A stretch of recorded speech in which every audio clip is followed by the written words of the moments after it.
selalu berusaha menyimpan sesuatu yang bisa membawa manfaat, baik untuk dirinya, untuk anak cucunya, maupun untuk keluarganya, untuk masa kini dan masa depannya. Kadang simpanan itu berbentuk uang, kadang berupa tanah, lain saat berbentuk pabrik, dan lain sebagainya. Sementara masa depan yang paling pasti adalah akhirat.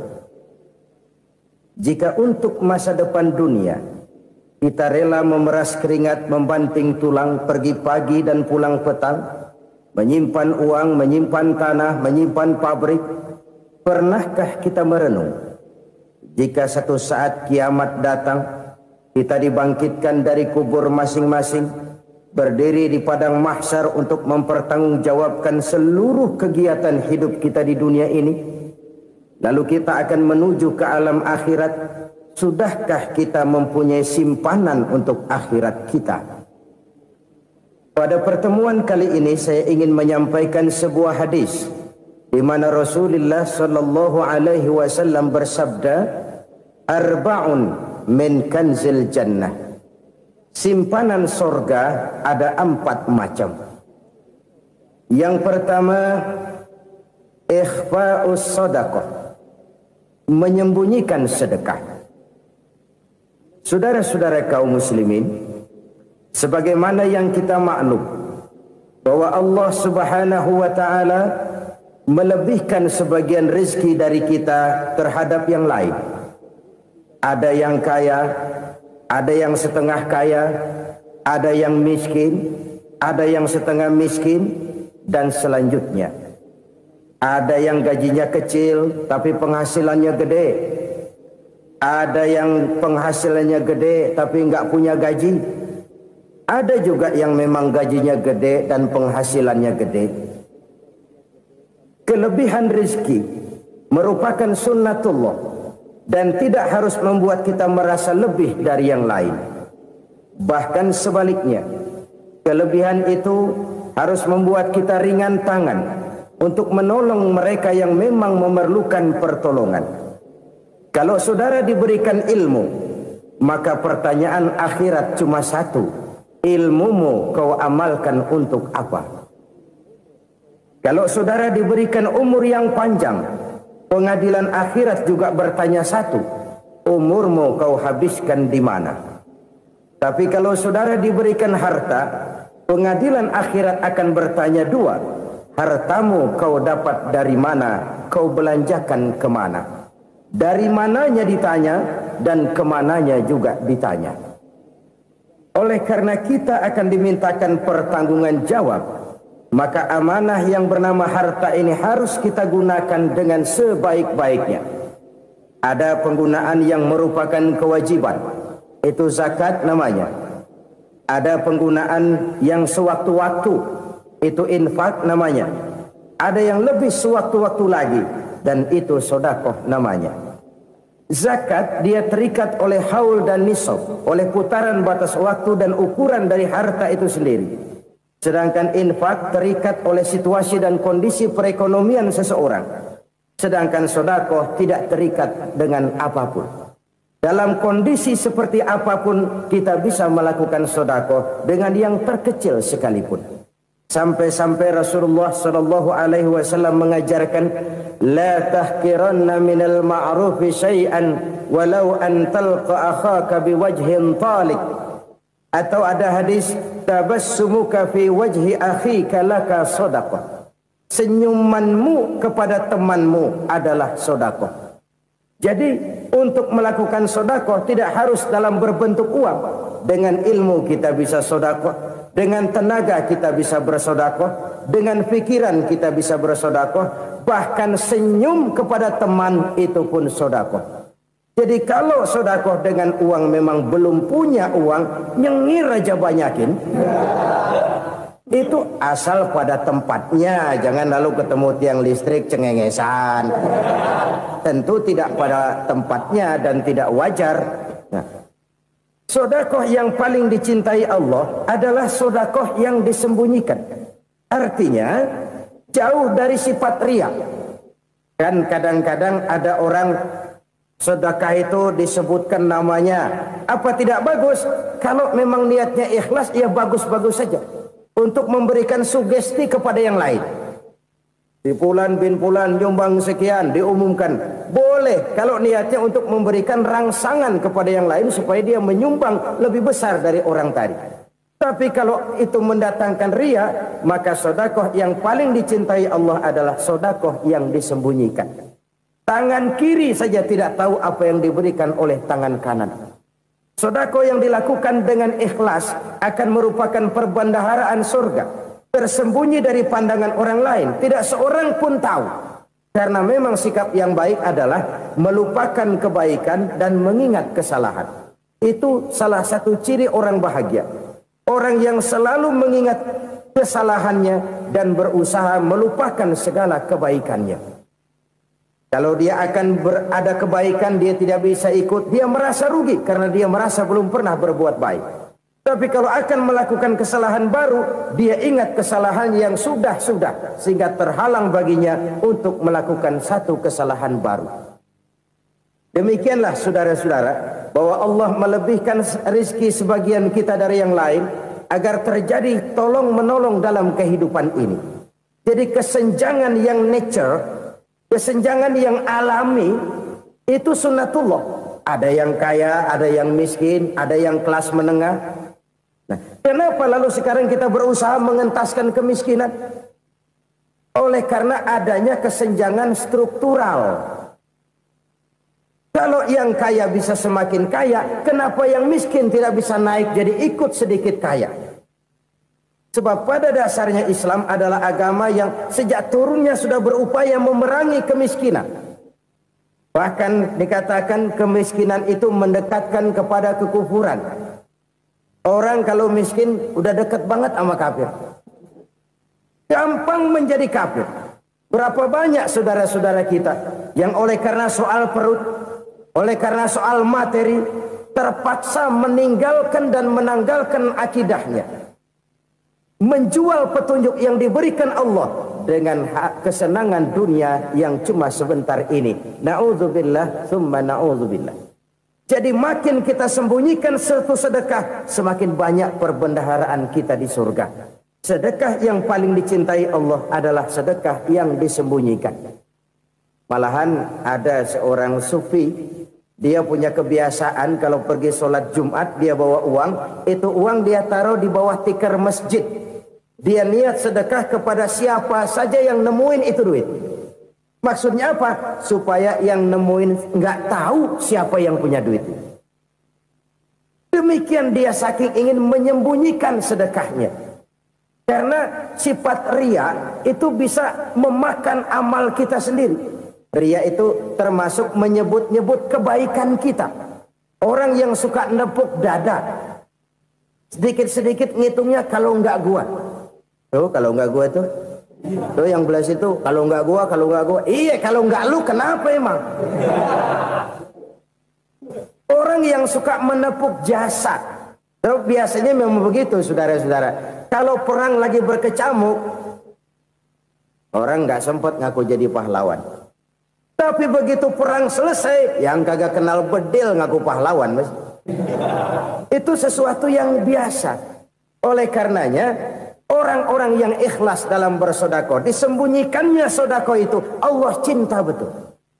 Malahan ada hadis memberikan jaminan, inna sedaqatal mar'il muslimi tazidu fil umri wa tadfa'u mitatas su'i. Sesungguhnya sedekahnya seorang mukmin tazidu fil umri, bisa menambah umur panjang, wa tadfa'u mitatas su'i, dan menyelamatkan manusia dari mati secara su'ul khatimah. Jadi siapa yang kepengen panjang umur, banyaklah sedekah. Yang bosan hidup, pelit terus. Sedekah menambah panjang umur dan menyelamatkan manusia dari mati secara su'ul khatimah. Pak, katanya umur itu nggak bisa ditambah, nggak bisa dikurangin. Kapan? Kalau ajal sudah datang. Wa idza jaa ajaluhum la yastakhiruna sa'atan wa la yastakdimun. Kalau ajal datang tidak bisa dimajukan, tidak bisa dimundurkan. Itu kalau ajal sudah datang. Tidak bisa lagi umur ditambah dikurangi, sudah datang. Tapi kalau belum datang, itu kan haknya Allah. Mau ditambah, mau dikurangi, hak prerogatif Allah. Sebagai pencipta manusia, Allah maha kuasa dan maha mampu. Sedekah ini menambah panjang umur dan menyelamatkan manusia dari mati secara su'ul khatimah. Itu orang mati kan sama ya, kondisinya mati, nggak nafas. Tapi hakikat mati kan lain-lain. Ada yang mati itu husnul khatimah, baik akhirnya. Misalnya lagi ngaji mati, lagi sholat mati, lagi sedekah mati. Ini yang dinamakan dengan husnul khatimah, baik di akhirnya. Sebaliknya ada yang su'ul khatimah, jelek di akhirnya. Ini yang jadi catatan akhir. Lagi nyekek botol, mampus. Lagi banting kartu, modar. Su'ul khatimah, jelek pada akhirnya. Sedekah menyelamatkan manusia dari mati secara su'ul khatimah. Dan kita semua kepengen mendapat husnul khatimah, jauh dari su'ul khatimah. Oleh sebab itu yang bisa menyelamatkan kita dari penyakit itu antara lain adalah sedekah yang disembunyikan. Yang dikerjakan dengan ikhlas karena Allah. Tidak karena kepengen dipuji orang, tidak karena ingin dikatakan orang pemurah, sebab orang dermawan itu orang yang memberi tanpa harus diminta. Kalau masih harus diminta, ya belum dermawan namanya, masih harus diminta. Kalau nggak diminta ya tulus, lolos, polos. Saudara-saudara kaum muslimin rahimakumullah. Harta adalah amanat dan akan kita pertanggungjawabkan. Allah melebihkan rizki sebagian kita dari yang lain agar kita saling tolong menolong, bantu membantu. Nabi janjikan siapa yang meringankan beban saudaranya muslim di dunia, Allah akan meringankan bebannya di akhirat nanti. Sebuah jaminan dari baginda Nabi. Si orang yang kita bantu barangkali tidak bisa membalas, Allah yang akan membalas lewat jalan lain yang tidak pernah kita sangka-sangka. Ada orang tanya, Pak, ini ada orang nyumbang masjid sambil marah-marah, bagaimana? Saya bilang sumbangannya aja ambil, marahnya jangan. Marahnya jangan diambil, itu urusan dia. Saudara-saudara kaum muslimin rahimakumullah. Umat Islam ini kan umat yang punya potensi besar. Kadang kita merenung, kenapa kadang-kadang pembangunan masjid kok lambat sekali? Kalau hotel hari ini peletakan pertama, bulan depan peresmian. Supermarket hari ini peletakan batu pertama, minggu depan peresmian. Tapi kalau sudah yang namanya masjid, kadang-kadang peletakan batu pertama sekaligus jadi batu terakhir. 3 tahun, 4 tahun, campur nebar jalak di jalanan, duit dijaring kayak ikan sepat. Apa tidak ada orang Islam yang kaya? Banyak. Apa tidak ada pengusaha muslim yang jadi konglomerat? Ada. Lalu yang belum banyak itu yang komit terhadap nilai-nilai agamanya. Akhirnya kita jatuh jadi umat yang lemah. Belum ada pengusaha konglomerat muslim buka pabrik supermi cap beduk misalnya umpamanya atau pabrik kecap cap sorban supaya identitas keislamannya sedikit kelihatan. Kita jatuh jadi umat yang lemah karena potensi tidak terinventarisir dengan baik. Kita ini ibarat kompor yang cuma matengin nasi orang lain. Potensi kita dimanfaatkan oleh orang lain. Ukhuwah Islamiyah kita baru terbatas kepada silaturahmi. Ukhuwah di bidang ekonomi kita lemah, ukhuwah di bidang kebudayaan kita lemah, apalagi ukhuwah di bidang politik kita lebih rapuh lagi.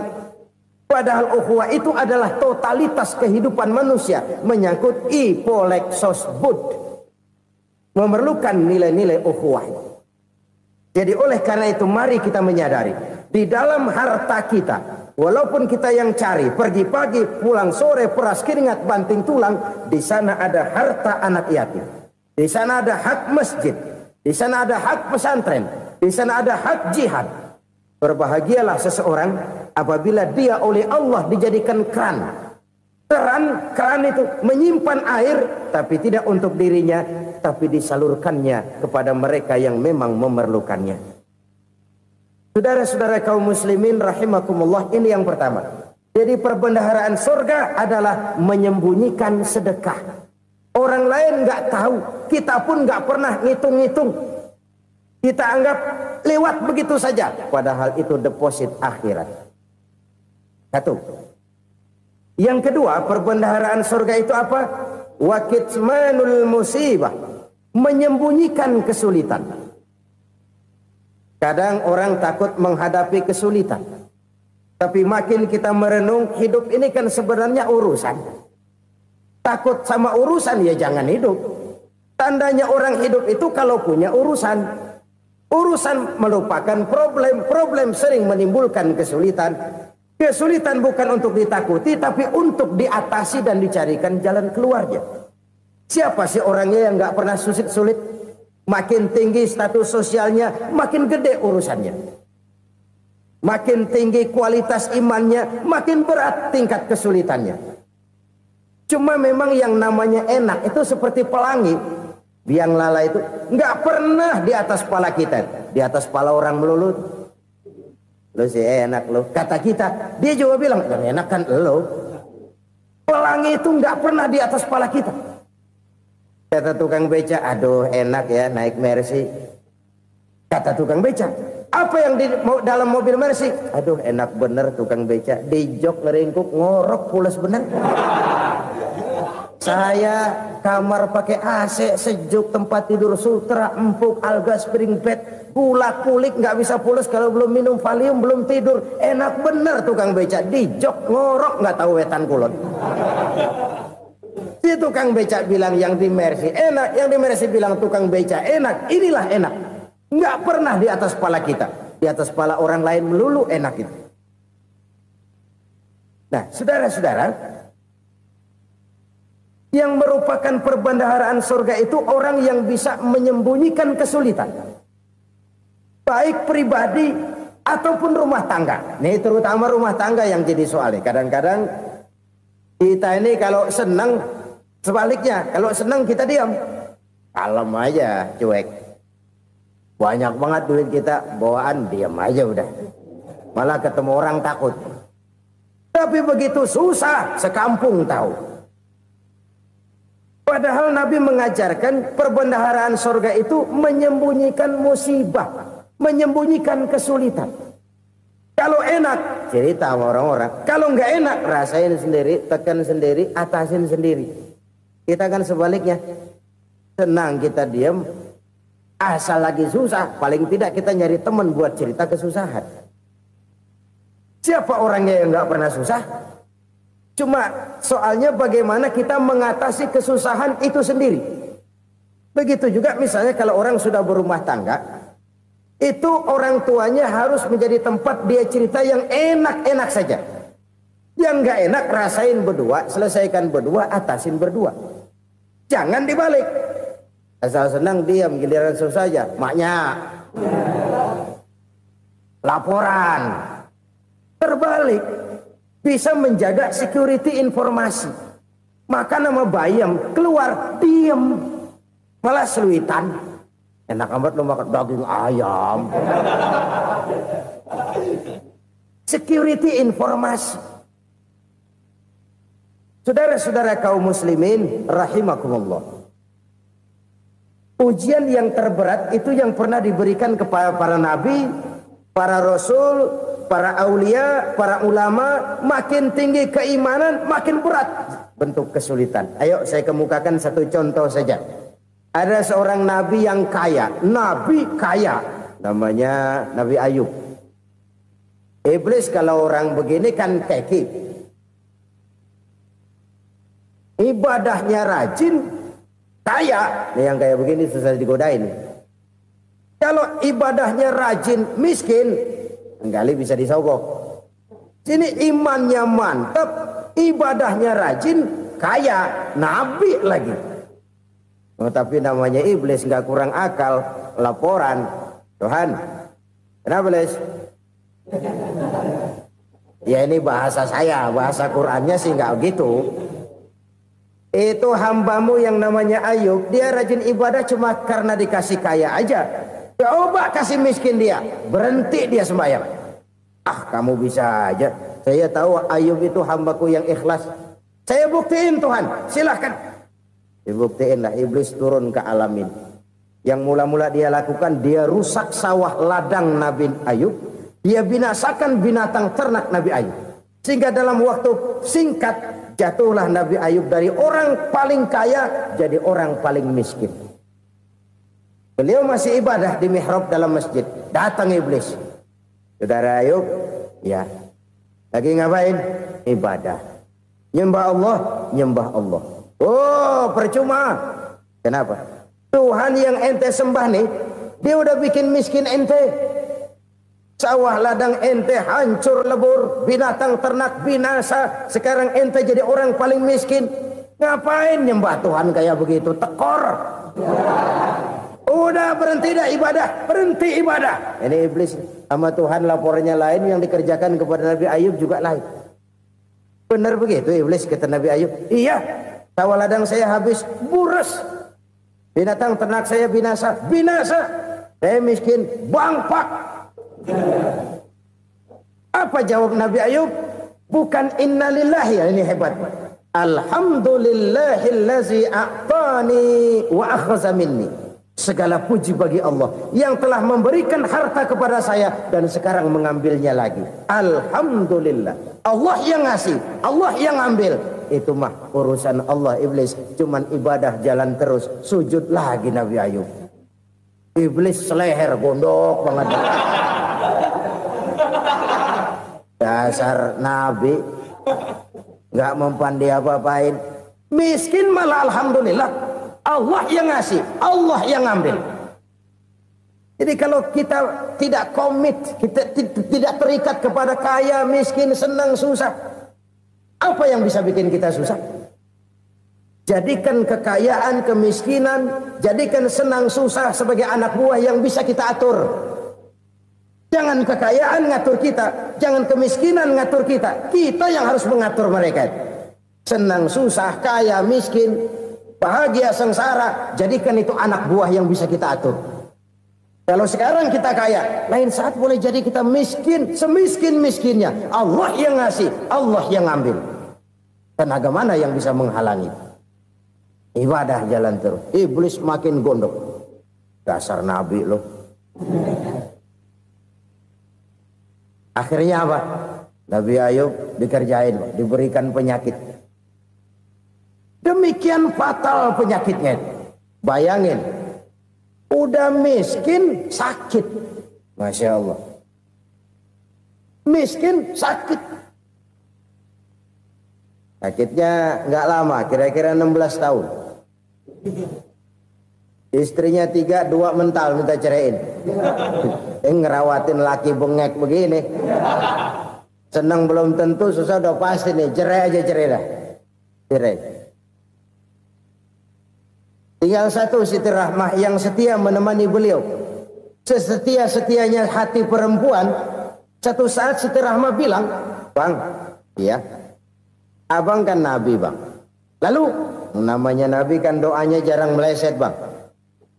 Maksud kamu minta kenapa sih sama Tuhan biar abang sembuh, baik dah, Bang?" Siti Rahmah, iya. Saya sakit berapa tahun sih dah? 16 tahun, Bang. Sebelum ini saya sehat berapa tahun? Ya kira-kira 60 tahun, Bang. Nah, coba ente banding-bandingin, Rahmah. Saya dikasih sehat 60 tahun, dikasih sakit 16 tahun. Sudah nggak sabar mau doa kepada Allah minta sembuh. Saya malu kepada Allah. Diuji dengan yang luar biasa seperti ini, tidak mengganggu stabilitas kehambaannya. Dia tetap menghamba kepada Allah Subhanahu wa ta'ala. Saudara-saudara kaum muslimin rahimakumullah.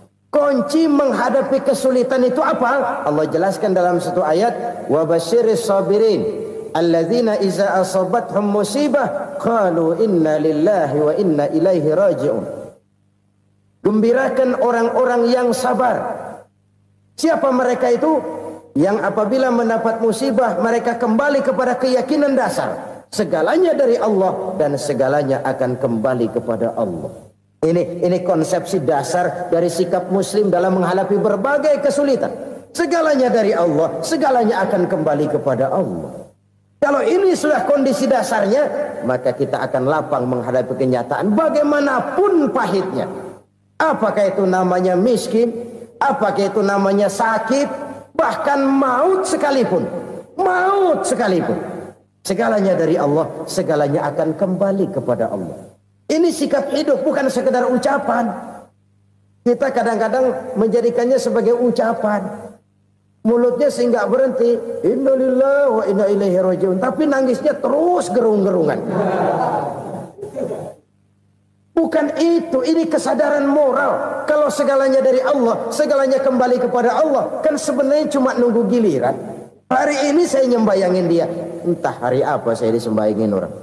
Hari ini saya antar dia ke kubur, entah hari apa orang nganterin saya ke kubur. Hari ini saya tahlilkan dia, entah nanti kapan orang tahlilkan saya. Segalanya dari Allah, segalanya akan kembali juga kepada Allah. Oleh sebab itu saudara-saudara, kesulitan bukan untuk ditakuti. Kesulitan justru untuk diatasi, dicarikan jalan keluarnya. Dan tidak ada orang yang tidak pernah mendapat kesulitan. Tidak ada. Semakin tinggi status sosial, semakin tinggi kualitas keimanan, semakin besar juga tingkat kesulitan. Hanya saja bagaimana cara kita mengatasinya. Dan Al-Quran menyatakan, inna ma'al usri yusra. Di balik kesulitan itu pasti ada kemudahan. Roda itu berputar. Karena itu Rasulullah sallallahu alaihi wasallam mengingatkan kepada kita, ta'arraf ilallahi fir raha ya'rifka fis syiddah. Ingatlah kepada Allah di waktu kamu senang, supaya Allah ingat kepada kamu di waktu kamu susah. Kalau waktu senang kita ingat kepada Allah, kita susah, Allah tidak akan meninggalkan kita. Tapi kalau waktu senang kita jauh dari Allah, sujud tidak sempat, dengan masjid jauh, ketika senang kita lupakan Allah. Nanti begitu kita susah, Allah lupakan kita. Dan itu menyakitkan. Oleh karena itu orang-orang tua kita dulu bilang, kalau lagi sehat ingat-ingat lu bakal sakit nanti. Kalau lagi kaya ingat-ingat satu saat kita bakal jatuh miskin. Bahkan kalau lagi muda ingat-ingat kita bakal tua. Dan yang terpenting kalau lagi hidup ingat-ingat kita bakal mati. Saudara-saudara kaum muslimin rahimakumullah. Jadi yang kedua yang merupakan perbendaharaan surga, menyembunyikan musibah.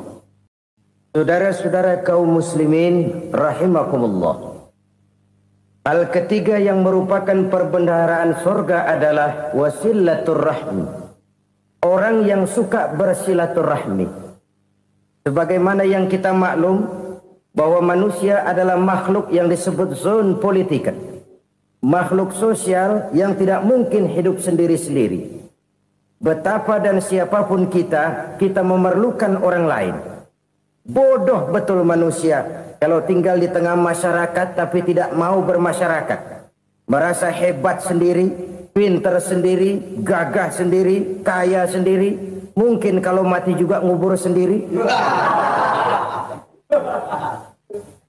Jangankan kita di sini, di sorga saja Nabi Adam waktu sendirian bengong melulu, ngondar mandir. Allah tegur dam sepidam. Ya ini kalau bahasa saya. Iya Tuhan, sepi ini nggak ada coret-coretan pisan ini. Diciptakan Siti Hawa baru anteng Nabi Adam. Itu di surga. Cobalah. Umpamanya saudara tinggal di Jakarta nih. Kayak bener. Apaan aja di Jakarta punya saudara dah. Jembatan Semanggi ambil. Monas buntel bawa pulang.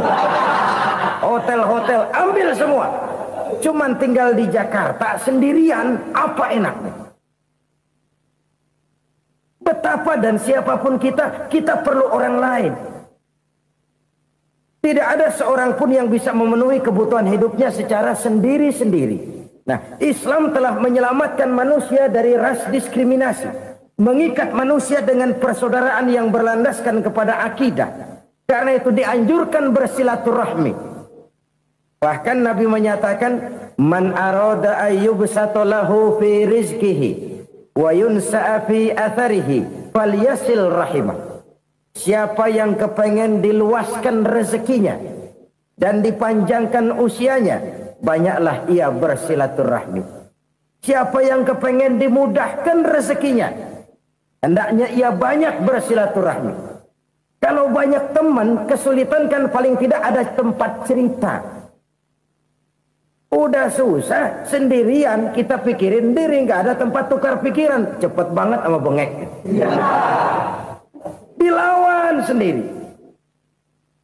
Nah, secara makro kita bisa berkata, tidak mungkin ada kemenangan kalau tidak ada kekuatan. Tidak ada kekuatan kalau tidak ada kesatuan dan persatuan. Tidak mungkin ada kesatuan dan persatuan tanpa semangat silaturahmi. Kalau umat Islam mau menang, dia harus kuat. Kalau umat Islam mau kuat, dia harus bersatu. Kalau umat Islam mau bersatu, dia harus membudayakan silaturahmi ini. Bahkan sampai-sampai kata Nabi, kalau bisa cari nilai tambah. Apa? Silman qata'ak. Bersilaturahmilah kau kepada orang yang marah denganmu. Masya Allah, indahnya ajaran agama kita. Orang yang marah pun kepada kita, kata Nabi, kalau bisa bersilaturahmilah kepadanya. Kepada orang yang marah itu. Di situ nilai tambah. Cuman jujur nih hadis, ngucapinnya gampang, ngamalinnya yang berat banget. Orang marah sama kita, kita disuruh silaturahmi. Ada apa sama lu? Lu marah, ada gue marahan lagi. Tunggu pikirin. Saudara-saudara kaum muslimin rahimakumullah. Tapi ini yang diajarkan, bahkan ini yang dicontohkan oleh baginda Rasul. Bagaimana begitu mudah, misalnya satu saat Abu Jahal ini ngatur strategi bagaimana bikin Muhammad celaka. Dia gali lubang di depan tempat tidurnya. Dia tutupin daun korma. Terus dia panggil seseorang, ke sini. Kasih tahu Muhammad, pamannya sakit keras, minta ditengokin. Berangkat orang ini ke sana. Muhammad, labbaik. Pamanmu sakit keras, dia minta ditengokin. Baik, saya akan datang menjenguk beliau. Berangkatlah Nabi ke rumah Abu Jahal tanpa prasangka apapun. Abu Jahal udah pasang stil, selimut 3 rangkap setengah dipakai, persis kayak orang meriang. Tapi sembari ngintip dari balik selimut. Begitu Muhammad buka pintu, nah masuk perangkap nih. Muhammad jalan menuju tempat pembaringan. Makin lama makin dekat, makin lama makin dekat, makin dekat ke lubang yang dipasang oleh Abu Jahal itu. Dalam hati Abu Jahal, terus dah jatuh, mampus dah lo ini. Mampus lo hari ini nih. Apa yang terjadi? Malaikat Jibril datang. Muhammad, pamanmu cuma pura-pura sakit. Di depan tempat tidurnya ada lubang perangkap supaya kamu jatuh ke situ. Sudah, kamu pulang. Balik kanan Nabi. Sudah hampir jatuh ke lubang, balik kanan, pulang. Bayangin kecewanya Abu Jahal. Muhammad dikit lagi, Muhammad dikit lagi. Enggak paman, saya pulang aja. Emosi bangun dari tempat tidur, enggak sadar kalau lagi pura-pura sakit. Lompat ngejar Nabi, dia lupa dengan lubang yang dia gali. Serak, nyemplung sendiri ke dalam lubang.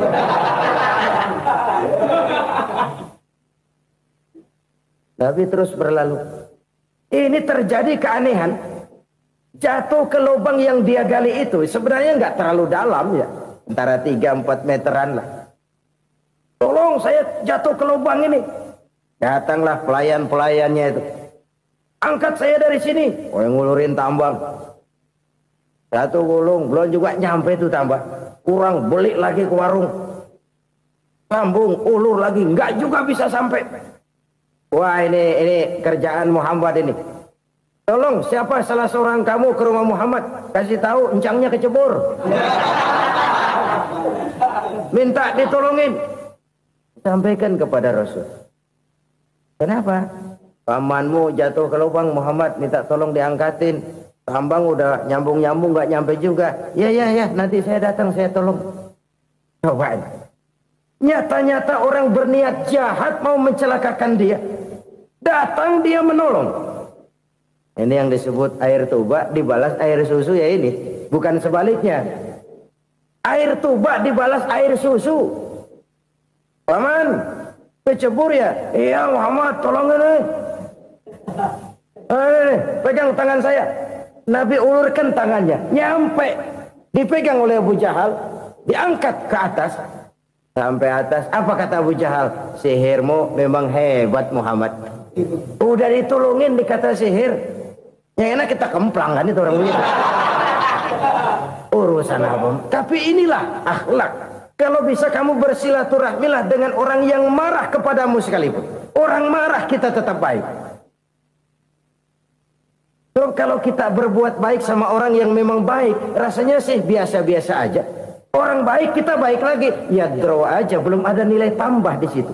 Baru ada nilai tambah kalau kita bisa berbuat baik kepada orang yang nyakitin kita. Itu namanya kita setingkat di atas dia.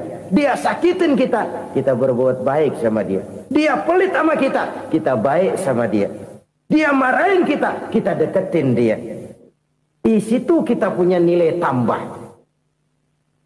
Jadi siapa yang ingin diluaskan rezekinya kata Nabi dan dipanjangkan umurnya, hendaklah ia banyak-banyak bersilaturahmi.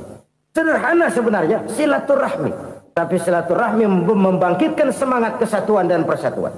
Kesatuan dan persatuan melahirkan kekuatan.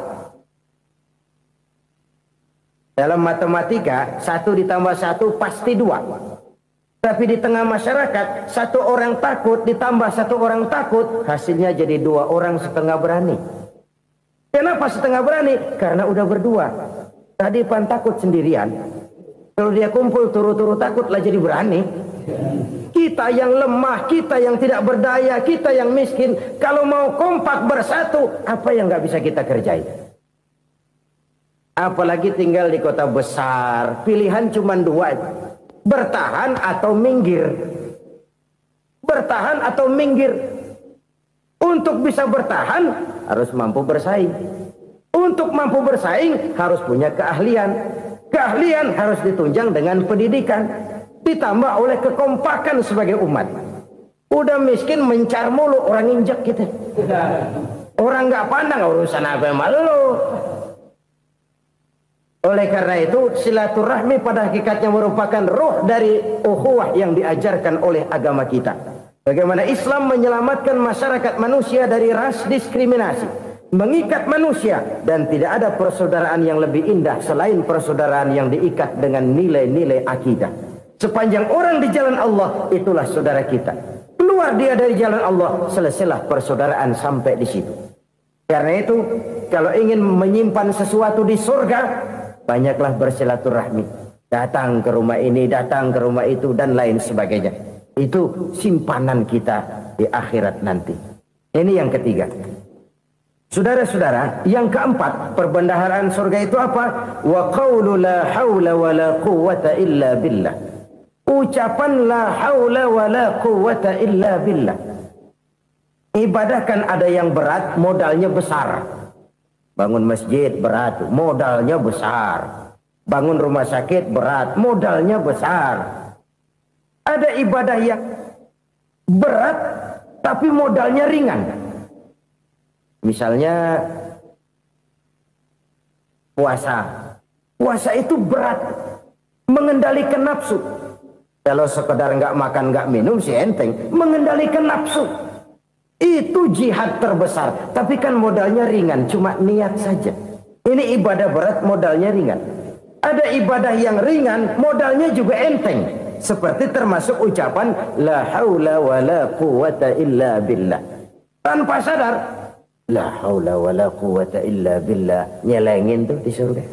Nyelengin, kita nggak terasa. Nyelengin simpenan akhirat. La haula wa la quwwata illa billah. Nyimpen lagi.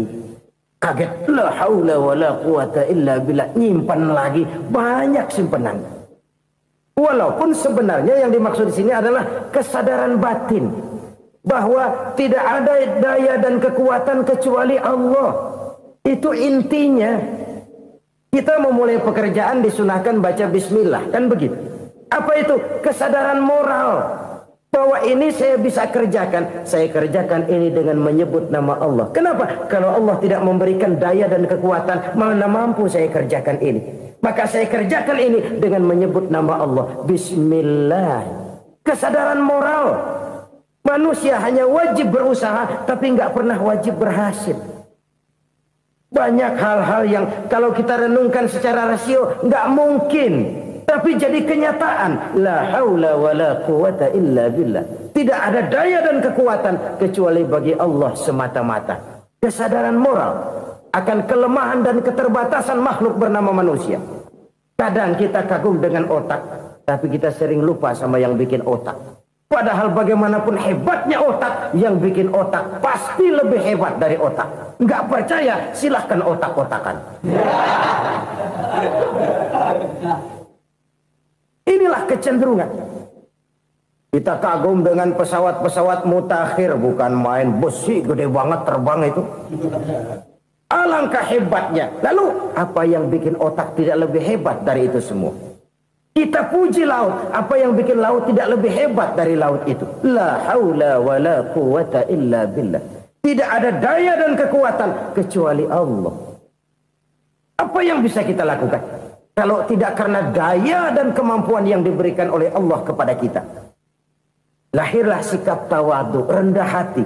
Tidak melonjak menjadi angkuh dan sombong. Sadar akan kelemahan dan keterbatasan diri.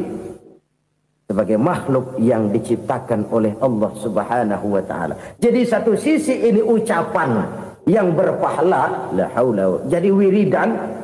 Pada sisi lain ini kesadaran moral. Sikap mental, kesadaran batin bahwa yang punya daya dan kekuatan itu cuma Allah. Kita nggak pantas untuk sombong, sebab sombong itu pakaiannya Allah. Kita nggak sedang pakai pakaian Allah, kegedean. Dan makin kita renungi, makin terbentur. Apa sih yang bisa kita sombongin? Kita mau sombong apa? Kayak pintar, itu kan semua relatif. Di atas langit masih ada langit lagi. Jadi oleh karenanya, marilah kita menyadari. Manusia hanya wajib berusaha, tapi tidak pernah wajib berhasil. Yang berusaha saja tidak wajib berhasil, apalagi yang tidak berusaha. Islam bukan agama orang pemalas yang selesai sholat lalu endelohom, nggelenggem ayem-ayem. Tapi Islam bukan agama orang sombong yang setelah berusaha lalu tidak memerlukan Allah. Kita bisa saja bikin proyeksi tahun sekian kita bakal panen besar menurut perhitungan otak. Tapi ada kejadian lain. Apa? Tikus ngambek. Habis itu dimakanin tikus, panen gagal. Proyeksi rasional gagal oleh tikus-tikus yang ngambek itu. Bisa saja terjadi. Tahun depan kita panen besar, urung. Kenapa? Musim panas panjang. Dan sekarang ini koran-koran bikin berita musim mengalami penyelewengan. Bukan cuma manusia yang nyeleweng sekarang. Musim pakai nyeleweng. Mestinya kan musim hujan udah selesai, masih hujan-hujan juga. Musim. Nah sekarang kita boleh bikin proyeksi, kita bakal panen besar. Tahu-tahu musim panas panjang, sawah retak, air kering. Cari teknokrat yang paling botak, suruh pendekin tuh musim panas. La haula wa la quwata illa billah. Inilah kesadaran moral. Saudara, saya teringat satu saat ada seorang konglomerat. Umurnya ya kira-kira 70-an. Suatu saat dia ditanya oleh wartawan, Pak, umur Bapak berapa sih? Ya paling 10 tahun. 10 tahun? 10 tahun? Anak Bapak berapa orang? Satu saja? Satu. Harta Bapak berapa? Ya paling-paling bangsa 7 juta kali. 7 juta? Iya. Pak, kenapa Bapak bohongi saya? Bapak punya buku biografi. Koran-koran, majalah-majalah banyak memuat cerita riwayat hidup Bapak. Saya tahu umur Bapak 70. Kenapa bilang cuma 7 tahun? Saya tahu anak Bapak 8. Kenapa cuma bilang 1? Saya tahu harta bapak miliaran, mungkin triliunan, pabrik di mana-mana, bank di mana-mana. Kenapa bilang uang bapak cuma 7 juta? Nah, kata si konglomerat tadi, kamu benar nak, kamu benar. Umur saya kalau jumlahnya memang 70 nak. Cuman ingat-ingat saya, baru 7 tahun terakhir ini saya sujud. Baru 7 tahun terakhir ini saya berusaha dekat dengan Allah. Saya laksanakan perintahnya, saya jauhi larangannya. 7 tahun inilah rasanya yang ada nilainya di hadapan Allah. Yang 63 tahun matong, kelabu, kelem umur gue. Habis untuk maksiat, untuk munkarat. Maka ketika ditanya tadi, umur saya 7 tahun itu. Oh begitu Pak. Oh iya. Lalu anak Pak. Anak bapak kan 8. Kenapa bilang cuma 1? Nah, kalau jumlah hitungannya memang anak saya 8. Tapi dari 8 orang ini rasanya cuma 1 nih. Yang bakal jadi buah hati, belahan jantung. Pelanjut cerita, penerus sejarah. Bakal jadi anak soleh yang akan mendoakan saya. Cuma 1 rasanya anak saya ini yang bakal jadi buah hati saya. Besar-besaran saya. Yang akan mendoakan di kubur saya. Yang akan mendoakan di akhirat saya. Yang 7 orang mana, Masya Allah, yang atu tenggeng, yang atu nyekek botol ngolo, yang atu nggak karu-karuan. Makanya saya bilang 1 anak saya yang akan bisa mendoakan saya. Oh begitu Pak. Iya. Nah harta Pak, harta Bapak kan triliunan, pabrik Bapak di mana-mana, uang Bapak hampir di tiap bank-bank besar. Kenapa bilang cuma 7 juta? Betul kau nak. Harta saya kalau jumlahnya memang miliaran, triliunan mungkin. Tapi yang saya ingat baru 7 juta tuh yang saya belanjakan di jalan Allah. Saya nyumbang masjid, saya santuni yatim piatu, saya bantu pembangunan pesantren, saya bantu pembangunan rumah sakit Islam. Itu yang akan saya bawa pulang ke akhirat, yang 7 juta itu. Yang triliunan itu nanti akan diperebutkan oleh anak-anak saya sebagai waris saya. Jadi harta saya 7 juta itu yang bakal nemenin saya di akhirat. Yang akan saya bawa pulang jadi teman saya. Saudara-saudara kaum muslimin, jangan-jangan orang tua itu adalah kita-kita ini. Jangan-jangan kita-kita ini adalah orang tua itu. Jangan-jangan itu potret dari diri kita masing-masing. Dari sekian umur yang diberikan Allah, berapa tahun yang ada nilainya di hadapan Allah? Dari sekian anak-anak yang merupakan amanah, berapa yang akan mendoakan kita sebagai orang tuanya menjadi anak soleh? Dari sekian banyak harta yang diberikan Allah, berapa yang akan kita bawa pulang menghadapnya nanti, yang kita belanjakan di jalan Allah? Ini sebuah potret kehidupan. Karena itu kita kembali kepada la haula wa la quwwata illa billah. Kita wajib berusaha, kita wajib berikhtiar. Selebihnya, segala daya dan kekuatan hanya milik Allah saja semata-mata. Satu kesadaran batin dari setiap pribadi muslim.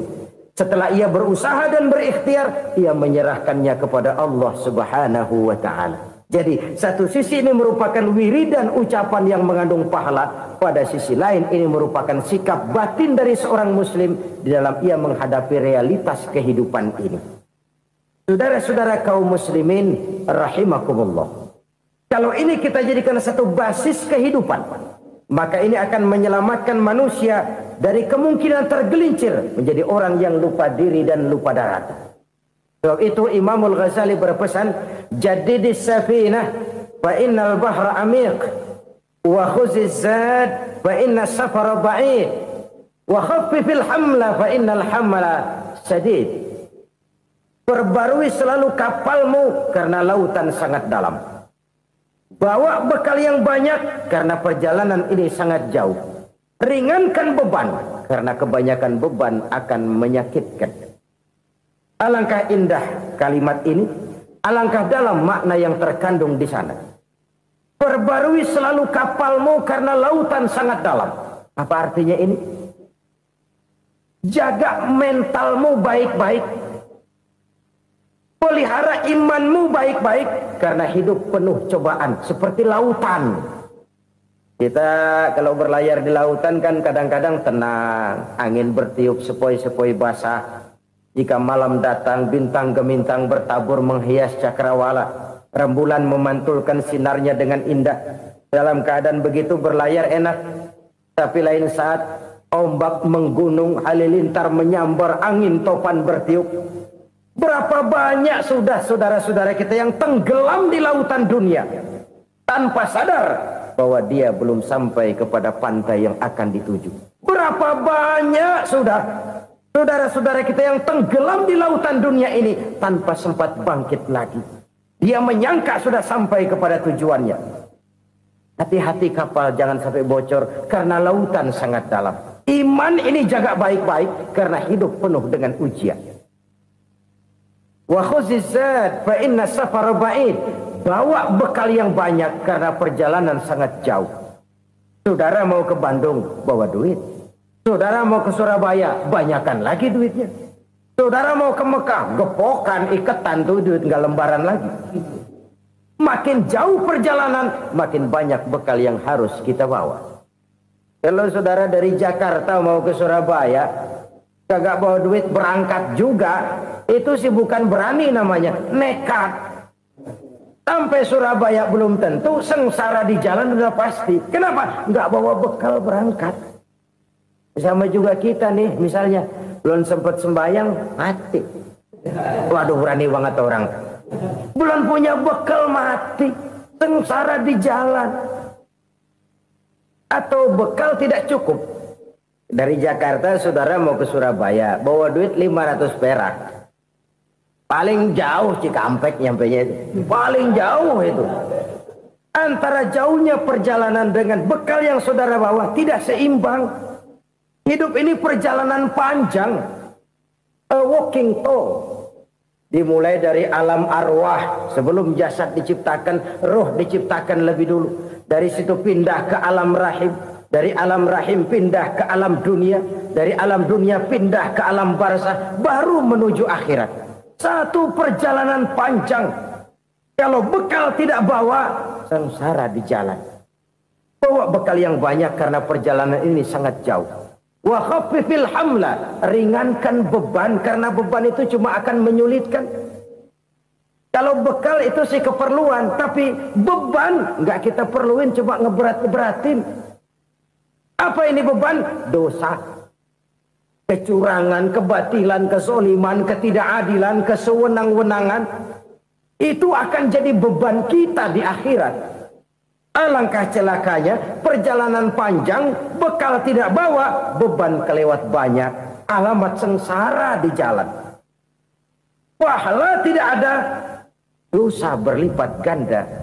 Na'udzubillah, summa na'udzubillah. Kalau kita rangkum nasihat Al-Ghazali dengan kisah si konglomerat tadi, kita akan mengambil kesimpulan. Pertama, bekal terbaik dalam menghadapi gejolak kehidupan ini tidak lain adalah iman. Yang kedua, pahala dan dosa. Dua hal kontroversial. Pahala adalah bekal, dosa adalah beban.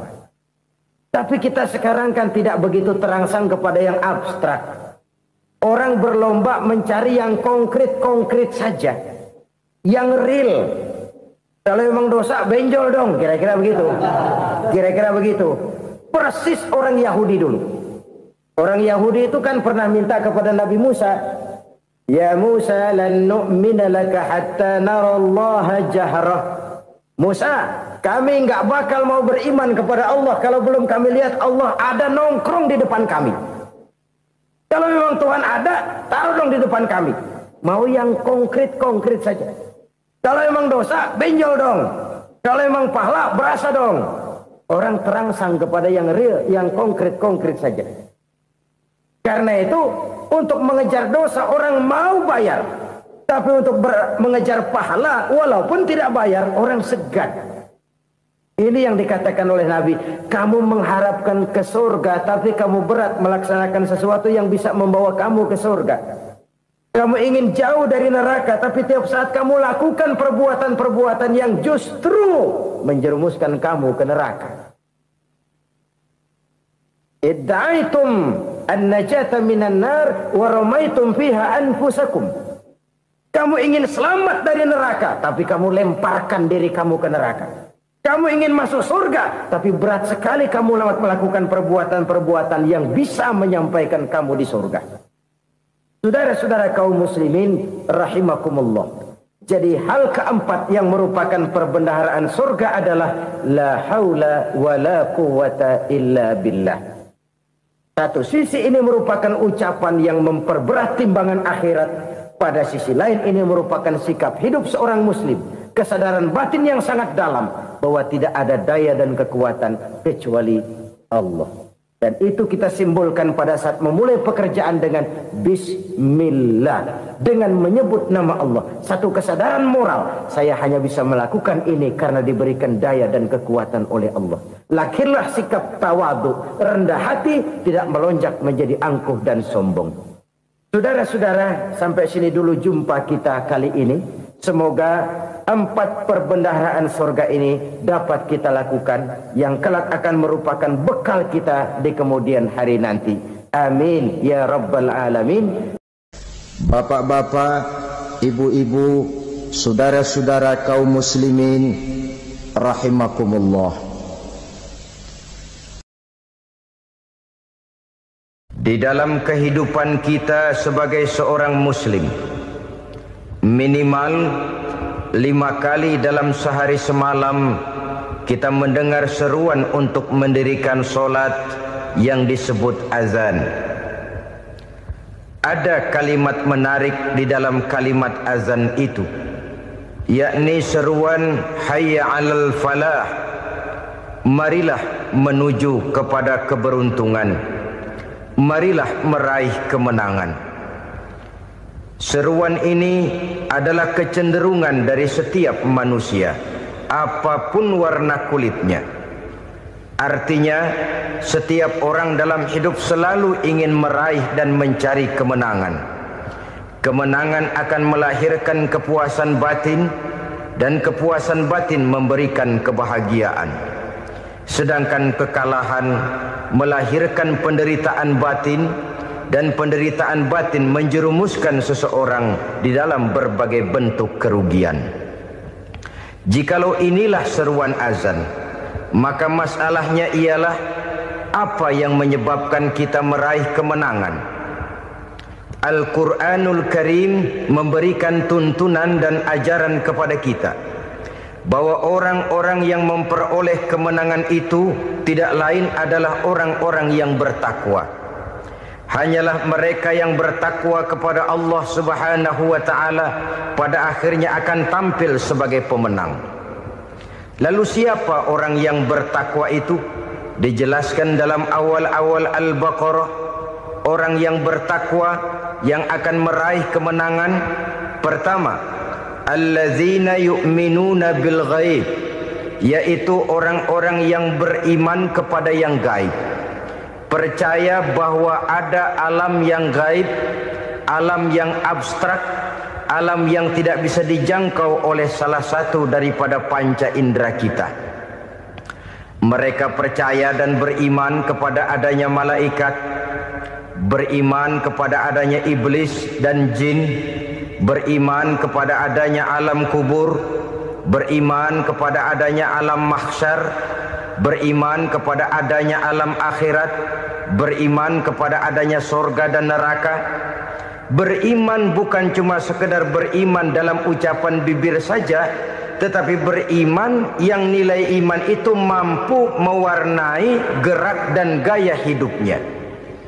Iman yang meresap sampai ke tulang sumsum, kemudian memberikan dampak positif di dalam kehidupan manusia. Alam, kita tahu, adalah sesuatu yang selain Allah, dan Allah bukanlah alam. Apapun namanya selain daripada Allah, itu adalah alam. Alam pada hakikatnya terbagi menjadi 2. Ada alam syahadah, alam nyata, alam konkret, alam yang bisa dijangkau oleh salah satu indera kita. Kemudian ada alam ghaib, alam yang tidak bisa dijangkau oleh panca indera kita, alam metafisika, alam abstrak, alam yang wajib kita imani keberadaannya. Kita percaya bahwa malaikat itu ada, Kita percaya kepada jin, bahwa jin itu ada. Kita percaya kepada adanya iblis dan setan. Bukan percaya kepada iblis dan setannya, percaya bahwa iblis dan setan itu ada. Itu termasuk salah satu daripada sifat orang yang bertakwa kepada Allah. Saudara-saudara kaum muslimin rahimakumullah, kecenderungan pembangunan yang lebih bersifat materialistis biasanya menggeser aspek kehidupan rohani. Orang berpikir empiri, dan dalam pola pikir yang demikian maka alam gaib tidak lagi mendapat perhatian. Aspek kehidupan yang bersifat rohaniah malah mulai ditinggalkan. Akibatnya terjadilah kepincangan di dalam kehidupan kita. Pernah ada satu pengalaman pribadi dalam perjalanan kembali ke tanah air.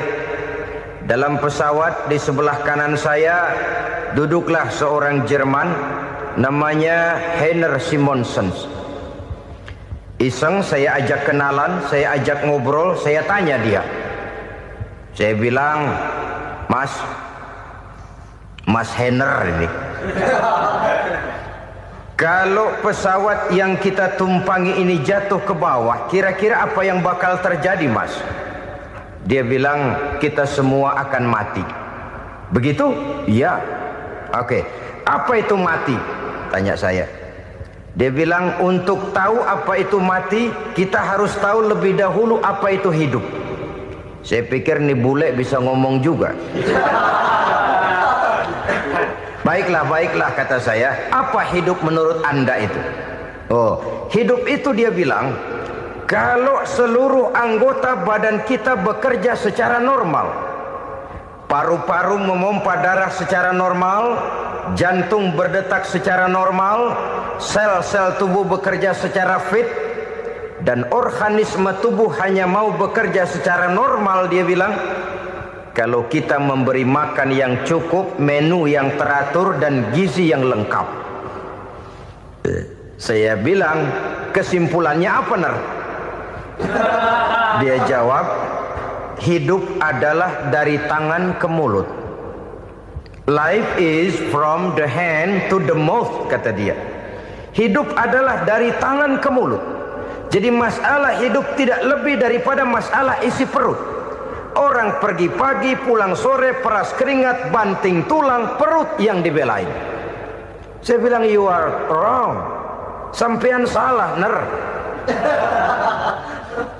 Kamu orang Islam bukan? Bukan. Pantas. Kenapa saya salah? Dia bilang, ya jelas salah. Salahnya di mana? Kamu ini manusia.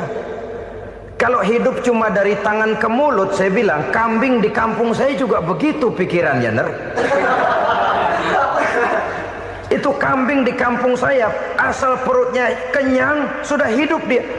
Perkara besok bagaimana, lusa prospeknya macam mana, bulan depan ada apa, kambing nggak pernah mikir. Di kampung saya kambing juga pikirannya begitu. Kamu Kristen ya? Tadinya. Loh kok tadinya, lalu apa sekarang kamu ini? Dia bilang, sekarang saya netral. Saya tidak beragama, tapi saya percaya kepada Tuhan sebagai pencipta alam. Saya ingat benar dia bilang, I haven't any religious, but I believe to God as the creator of the world. Kenapa bisa netral begitu, Ner? Habis saya bingung katanya. Islam bilang Islam baik, Kristen bilang Kristen baik, Hindu Buddha bilang Hindu Buddha baik, semua agama baik. Saya netral sekalian, nggak beragama. Yang penting saya percaya kepada Tuhan. Saya bilang, Ner, kamu ini kayak orang mau beli celana. Lalu bingung, yang satu bilang Levi's bagus, yang satu bilang Blue Jean hebat, yang satu bilang Wool England hebat. Celana ini hebat, celana itu bagus, celana ini hebat. Semua celana bagus, kamu bingung. Akhirnya netral, tidak pakai celana. Itu juga salah. Saya pikir-pikir, kemudian saya melihat bahwa dua pola berpikir Heiner ini nampaknya sudah mulai menggejala di lingkungan masyarakat bangsa kita. Disadari atau tidak, secara jujur kita harus berkata, dua pola pemikiran Heiner ini mulai berkembang di tengah masyarakat bangsa kita. Pertama, pola pikir materialisme. Hidup adalah dari tangan ke mulut. Masalah hidup tidak lebih masalah isi perut. Itu yang perlu dibela, dan disitulah arti kehidupan. Pergi pagi, pulang sore, peras keringat, banting tulang untuk mempertahankan perut. Kalau sudah kemari cara orang berpikir, maka buat apa percaya kepada yang gaib? Untuk apa sholat? Untuk apa puasa? Untuk apa zakat? Untuk apa menghadiri majelis taklim? Tanpa kepercayaan kepada yang gaib, hidup berjalan menurut alur empiris dan materialis. Kalau sudah ke sana cara orang berpikir, biasanya orang lalu cenderung menghalalkan segala cara. Hanyalah orang yang percaya bahwa akhirat ada. Hanyalah orang yang percaya bahwa alam kubur itu ada. Hanyalah orang yang percaya bahwa malaikat itu ada, hidupnya akan lebih terarah dan terkendali. Karena kepercayaan kepada yang gaib, yang merupakan fase daripada kehidupan setelah hidup yang sekarang ini, mewarnai gerak pribadi seseorang di dalam dia melakukan kegiatan hidupnya. Pola berpikir materialisme, disadari atau tidak, mulai menggejala di lingkungan masyarakat bangsa kita.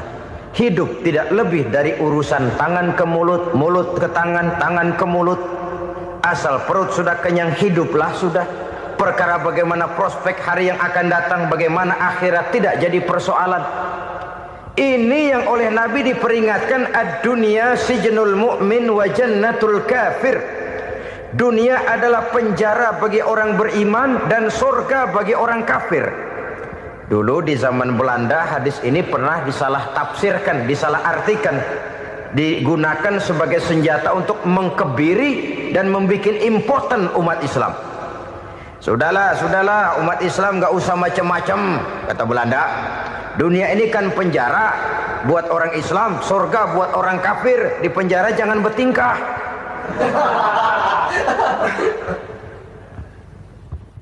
Pengertiannya tidak begitu. Dunia adalah penjara bagi orang mukmin. Artinya dalam kehidupan dunia seorang mukmin tidak bebas memperturutkan hawa nafsunya. Di penjara hawa nafsunya itu. Sebaliknya, surga bagi orang-orang kafir. Buat orang kafir, surgalah dunia ini. Mereka bebas memperturutkan hawa nafsunya. Dilarang tidak terlarang, dicegah pun tidak tercegah. Mereka hidup menurut alur bisikan nafsu mereka sendiri. Kemudian bila ajal datang, maut merenggut nyawa, selesailah surganya sampai di situ. Maka bagi orang-orang yang tidak percaya kepada adanya akhirat, kepada adanya alam gaib, surganya sebatas umurnya. Sekali lagi, surganya sebatas umurnya. Bila umur selesai, ajal pun datang merenggut nyawa, selesailah sudah surganya sampai di situ. Alangkah pendeknya perjalanan orang-orang yang tidak percaya kepada alam gaib ini. Bagi kita mukmin, jikalau kita mampu memenjarakan hawa nafsu, kita bisa bahagia di dunia ini. Dan Islam memang tidak menyuruh kita sengsara di dunia. Raih dunia, kejar dunia, gapai dunia sebagai alat untuk mencapai kebahagiaan di akhirat nanti. Hidup adalah satu perjalanan panjang yang terbentang sejak kita terlahir dari alam rahim sampai kepada alam akhirat nanti. Andai kata kita gagal meraih kebahagiaan di dunia, toh kita masih punya akhirat.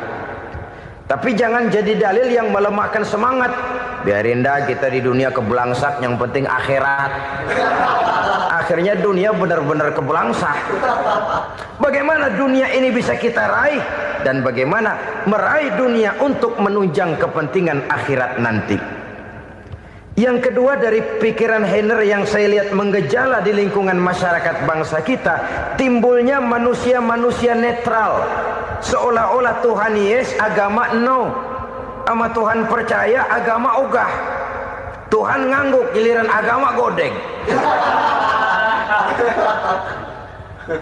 Padahal hampir dalam setiap ayat dalam Quran, kata-kata amanu biasanya bergandeng dengan wa amilus shalihat. iman dan amal soleh. Ini sebagai isyarat Tuhan dan agama jangan pernah dipisah-pisah. Apabila kita bertuhan, maka kita harus beragama.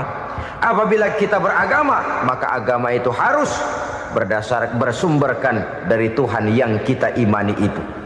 Tidak mungkin kita pisah, Tuhan yes, agama no. Sama Tuhan percaya tapi agama bikin sendiri. Sembayangnya cukup bengong 2 jam madep ngulon.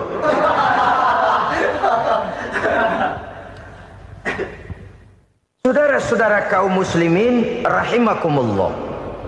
Jadi dengan demikian, agama yang kita akui merupakan unsur mutlak di dalam pembangunan sekarang ini, merupakan bagian dari kehidupan yang menuntun kita bahwa di balik alam nyata ini, di balik alam syahadah ini ada alam gaib. Dan mudabbir, murabbi, yang mengatur, yang menguasai, yang memelihara baik dia alam nyata, baik dia alam gaib, tidak lain adalah Allah Subhanahu wa ta'ala. Di sana ada satu super power, satu maha kekuatan yang kita perlu bersandar kepadanya. Sebagai makhluk nyata yang hidup di alam nyata, berbuatlah secara nyata sebagaimana harusnya kita berbuat. Karena Islam jelas bukan agamanya orang pemalas. Islam jelas bukan agamanya orang yang mengajarkan setelah selesai sholat boleh duduk, nggelenggem ayam-ayam, ndelohom, menghitung bintang di langit sambil menunggu keajaiban. Tidak. Islam adalah agama yang mengajarkan apabila sholat sudah selesai kamu kerjakan, bertebaranlah di permukaan bumi, cari karunia Tuhanmu. Jangan hidup berpangku tangan menunggu keajaiban. Karena hidup bukan undian. Jangan berharap untung besar tanpa mau peras keringat. Tapi di sebalik itu toh kita juga harus yakin bahwa di sisi usaha nyata yang kita lakukan ada satu super power, satu maha kekuatan gaib yang menentukan berhasil dan tidaknya usaha kita. Kepercayaan kepada hal semacam inilah yang mendorong kita untuk mempunyai sandaran vertikal, agar jikalau usaha ini berhasil kita tidak lupa diri dan lupa daratan. Jikalau usaha ini gagal kita tidak putus asa dan buruk sangka, tidak cupik pandangan dan sempit hati, tapi mampu melihat persoalan dengan kacamata putih sambil husnuzon kepada Allah Subhanahu wa ta'ala. Kita percaya malaikat itu ada. Ada yang namanya raqib dan atid, mengawasi gerak hidup kita sampai kepada gerak hati kita. Ini memberikan sugesti agar kita berhati-hati. Tidak sejengkal tanah pun kita bisa berlindung dari pengawasan raqib dan atid. Ada munkar nakir yang akan menyoal kita di alam kubur. Ada malaikat malik, penjaga neraka. Ada malaikat ridwan yang menjaga surga. Kita percaya kepada adanya jin, kita percaya kepada adanya setan, iblis. Percaya kepada adanya, bukan mempercayai si setan, si iblis lalu menjadikannya sebagai teman. Tidak. Percaya bahwa mereka itu ada dan merupakan makhluk Allah yang gaib yang diciptakan Allah Azza wa Jalla. Kepercayaan kepada alam gaib memberikan motivasi terhadap gerak lahir manusia, sehingga dengan motivasi kepercayaan kepada yang gaib, gerak lahir jadi lebih terarah, jadi lebih terpelihara. Pernah seseorang bertanya, "Pak, apakah adanya akhirat bisa dibuktikan secara ilmiah?" Saya bilang tidak bisa, tidak bisa. Kenapa? Karena yang berangkat nggak pernah pulang kemari lagi. Kalau dia pulang kemari bisa kita tanya bagaimana enak di sono. Cuma secara moral saya katakan, lebih beruntung orang yang percaya kepada akhirat daripada yang tidak. Sekarang saudara percaya akhirat ada, lalu saudara baik-baik di dunia, sholat, puasa, zakat, menolong orang lain, menebarkan kebajikan. Saudara mati, andai kata akhirat tidak ada, toh dalam hidup saudara sudah berbuat baik. Paling tidak nama saudara akan dikenang sebagai orang baik. Sebaliknya, saudara percaya, kata saya, bahwa akhirat tidak ada, lalu hidup semau-maunya, tenggelam dalam maksiat dan munkarat, menentang Allah, tidak mau ruku dan sujud, lalu saudara mati, kemudian akhirat ada, ayo mau apa? Bekal tidak punya. Jadi secara moral lebih beruntung orang yang percaya kepada adanya akhirat daripada yang tidak percaya. Dan itu alam gaib yang tidak bisa dibuktikan secara eksat. Jangankan untuk membuktikan seperti itu, dalam kehidupan sehari-hari saja yang kita rasakan tidak selalu berbentuk toh. Angin, bagaimana sih bentuknya angin? Kita tidak tahu. Merah, buktinya kalau dikerok merah. Yang merah itu kulit, yang kulit kita bukan anginnya. Sakit, rasa sakit itu ada, tapi bagaimana bentuk sakit? Kita nggak pernah tahu. Kalau kita makan cabai pedas, bagaimana bentuk pedas itu tidak ada, tapi rasa ada. Bentuk pedas hijau, cabainya bukan pedasnya. Tidak semua yang kita rasakan bisa kita gambarkan dalam bentuk yang konkret.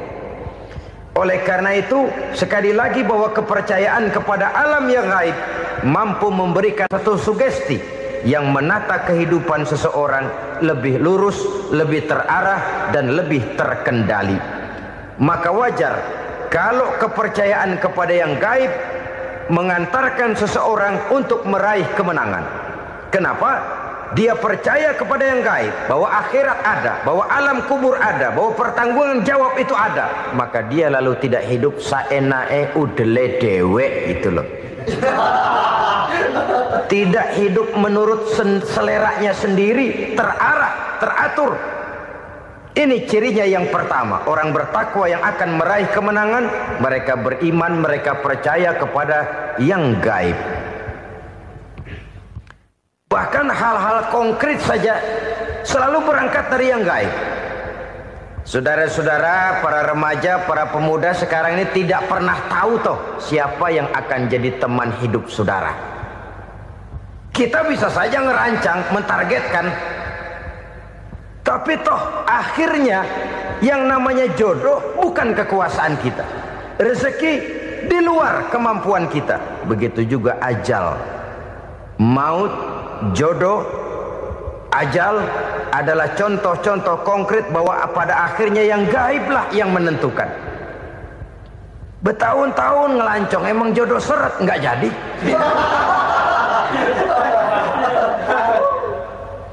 Begitu kenal baru setengah malam nginep ditangkap hansip kan.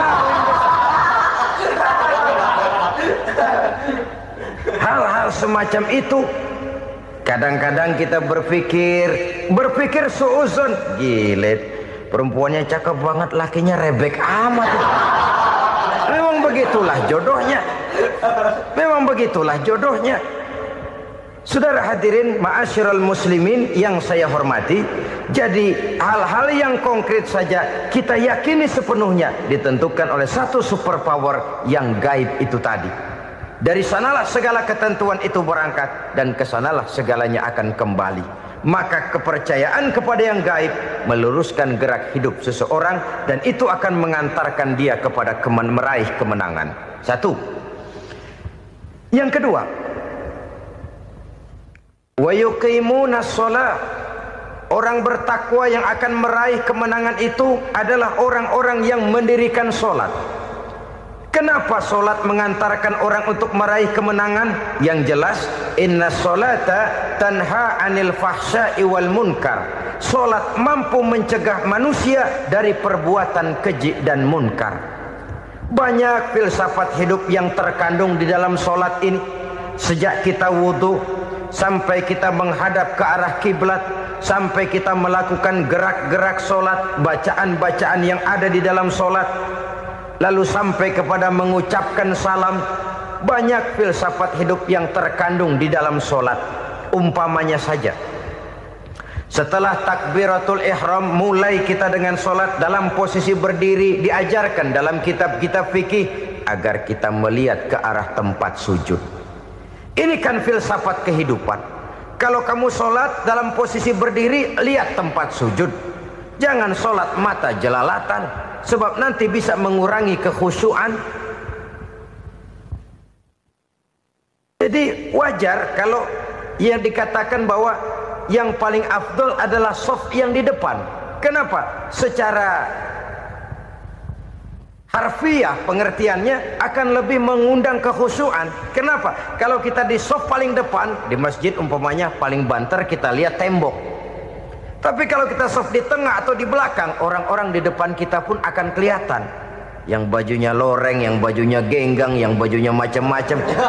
Kita lihat, kadang-kadang kita pikirin, ada yang bajunya bolong. Kita sholat tapi dalam hati, nih orang bajunya robek yang nggak tahu apa. Ada saja hal-hal yang mengusik kekhusyuan kita. Oleh sebab itu diajarkan dalam posisi berdiri, lihat, arahkan pandangan matamu kepada tempat sujud. Ini kan filsafat kehidupan. Maksudnya apa? Kalau lagi diri lihat dong tempat sujud. Kalau udah di atas ingat dong sama yang bawah. Kalau sudah tinggi ingat dong dari mana kamu berangkat.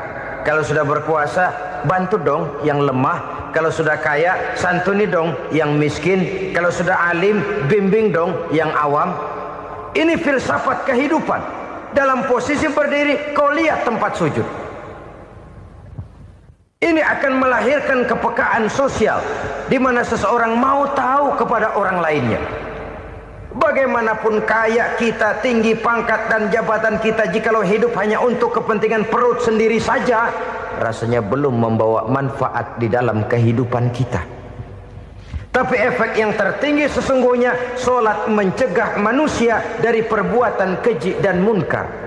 Perbuatan keji dan munkar walaupun kelihatannya mendatangkan uang, membawa keuntungan, tapi itu keuntungan semu, keuntungan sementara. Dengan menipu orang lain kita bisa dapat untung, tapi tidak membawa berkah.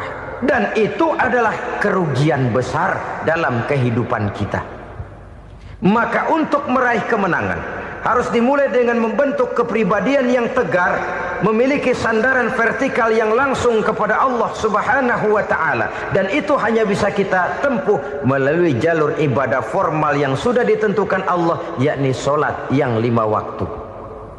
Untuk memperkuat itu ada sholat-sholat sunnah, rawatib, nawafil sebagai terminal-terminal kontrol cadangan untuk memelihara stabilitas temperatur batin di dalam kita berhubungan dengan zat yang maha gaib, yaitu Allah Subhanahu wa ta'ala. Orang sering bertanya, Pak, itu tetangga saya nggak sholat, duitnya nggak habis-habis, Pak. Nggak sholat tapi mobilnya tambah terus. Nggak sholat tapi usahanya makin maju. Tapi di sisi lain ada orang yang rajin sholat, rezekinya butak bener. Anaknya mana kurus, mana korengan. Saudara hadirin ma'asyiral muslimin rahimakumullah. Harus saya katakan bahwa sholat memang bukan untuk cari duit. Sholat adalah sandaran vertikal kita kepada Allah. Sedangkan soal rezeki itu berkaitan dengan sifat Allah maha pengasih dan maha penyayang. Allah maha pengasih, siapapun dikasih kalau mau usaha. Allah maha penyayang, tidak semua orang disayang oleh Allah Azza wa Jalla. Dan belum tentu banyak harta itu merupakan nikmat. Mungkin juga istidraj. Artinya istidraj itu dikasih tapi diambulin, kalau bahasa Betawinya itu.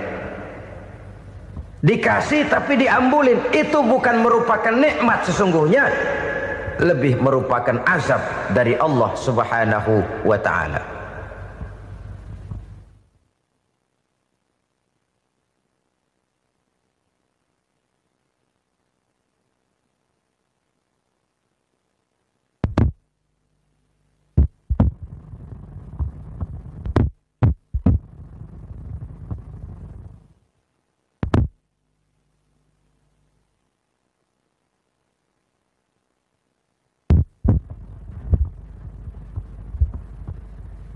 Agama mempunyai sistem sholat, dan kita umat Islam telah dituntun oleh Allah Subhanahu wa ta'ala yang wajibnya 5 kali dalam sehari semalam mendirikan solat, dan itu tentu berada dalam jangkauan kemampuan manusia. Pada awalnya barangkali kita memang merasa solat itu satu kewajiban, tapi semakin kita hayati makna, manfaat dan filsafat yang terkandung di dalam ajaran solat, semakin sampai kita kepada keyakinan bahwa solat adalah keperluan kita. Sehingga pada waktu tertentu dinilai puncaknya, kita tidak lagi akan berkata saya wajib solat, tapi kita akan berkata saya perlu solat. Kalau kita sudah merasakan itu adalah keperluan kita, nah di sanalah kita baru akan merasakan ruginya kalau hal itu tidak kita laksanakan. Sepanjang kita masih berkata saya wajib sholat, kita akan lebih merasakan dia sebagai beban ketimbang sebagai keperluan. Yang jelas Allah tidak memerlukan ibadah yang kita laksanakan ini. Dengan kata lain, andai kata satu dunia penuh ini orang tidak ada yang sholat satu pun, Allah tidak akan turun dari jabatan Tuhan. Jangan lalu berpikir kalau kita ngambek se-RW kagak sembahyang Tuhan tekor kali ini ya. Tentu tidak. Itu perlunya kita, bukan perlunya Allah. Dan pada induknya kita akan berkata saya perlu agama. Kalau secara induk kita sudah memerlukan agama, maka konsep-konsep yang ada di dalam ajaran agama itu pun adalah juga merupakan keperluan kita. Baik dia bernama sholat, baik dia bernama puasa, baik dia bernama zakat, baik dia bernama haji, seluruhnya adalah keperluan kita. Dan sesuatu yang kita perlukan apabila tidak kita laksanakan akan melahirkan kerugian di dalam kehidupan. Jangan heran kalau kita membaca riwayat perjalanan hidup para salafus soleh, orang-orang soleh. Ada yang tahajud sampai 100 rakaat, ada yang sholat malam kakinya sampai bengkak. Kita sekalinya bengkak biri-biri. Ada yang sholat membaca surah dalam Al-Quran sampai khotam Quran. Kok mau? Mereka sudah merasakan itu keperluan. Itu saja soalnya. Satu saat pun jikalau kita merasa bahwa itu keperluan saya, kita pun akan melaksanakan seperti itu. Keperluan saya dalam kehidupan. Inilah yang kedua. Yang ketiga, orang bertakwa yang akan meraih kemenangan itu, wa mimma razaqnahum yunfikun. Mereka membelanjakan sebagian daripada rezeki yang diberikan Allah kepada mereka. Mereka infakkan di jalan Allah. Ada satu dialog menarik. Satu hari seorang anak muda bertemu dengan seorang kakek-kakek yang sudah dikenalnya baik. Bertanyalah anak muda ini, "Kek, umur kakek berapa tahun?" 15 tahun, kata si kakek.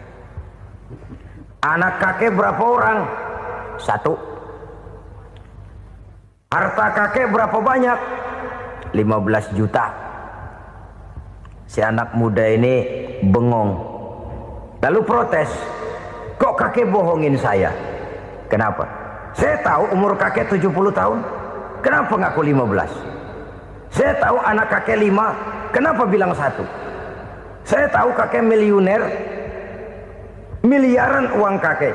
Kenapa ngaku cuma 15 juta? Begini, kata si kakek tadi. Benar, umur saya 70 tahun. Tapi dari umur yang 70 tahun itu baru 15 tahun terakhir ini saya merasakan ibadah kepada Allah. Meninggalkan maksiat, jauh dari segala macam munkarat. Maka yang 15 tahun inilah yang benar-benar saya rasakan sebagai umur saya. Benar anak saya 5, tapi yang 4 susah diatur. Cuman 1 rasanya nih yang bakal jadi si buah hati belahan jantung pelanjut cerita penerus sejarah. Cuma 1 ini yang saya harapkan, yang akan jadi anak soleh, yang akan membuat saya menerima pensiunan pahala. Kalau yang 4 apek dah, nggak ada harapan. Tuh nyekek botol melulu. Oh begitu. Iya. Lalu kenapa kakek bilang harta kakek cuma 15 juta padahal saya tahu kakek uangnya miliaran, depositonya banyak? Ya karena 15 juta itulah yang saya ingat yang pernah saya belanjakan di jalan Allah. Saya merasa itulah harta saya yang sebenarnya. Yang miliaran yang saya simpan di bank kelak kalau satu saat saya mati akan jadi rebutan di antara anak-anak saya. Iya kalau anak saya soleh kayak yang satu ini. Kalau yang 4 tadi udah tulen dia bakal berantem dah berebut tuh.